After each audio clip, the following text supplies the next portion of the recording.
উপদেশে যিনি বিশ্বাস করেন এবং ওইসব এক মনে পালন করেন, যিনি ইন্দ্রিয়গুলি জয় করিতে পারিয়াছেন, তিনি জ্ঞান লাভ করিতে পারেন। এইরূপ জ্ঞানী জ্ঞান লাভ করিয়া শীঘ্রই পরম শান্তি অর্থাৎ মুক্তি পাইয়া থাকেন। যাহারা গুরুর উপদেশ ও শাস্ত্রের অর্থ বুঝে না, অথবা বুঝিয়াও তাহাতে বিশ্বাস রাখে না বা তাহাতে সন্দেহ করে, সেই সব ব্যক্তির ধ্বংস মানে বিনাশ অনিবার্য।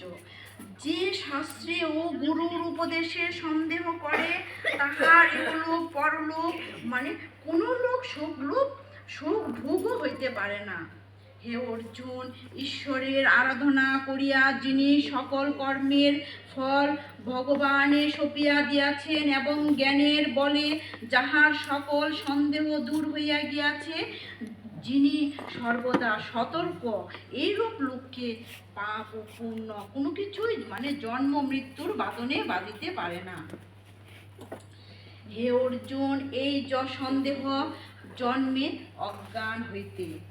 হৃদয়ের এই যে সন্দেহ, ইহাকে জ্ঞানরূপ খড়গ দিয়া কাটিয়া ফেলিয়া তুমি কর্ম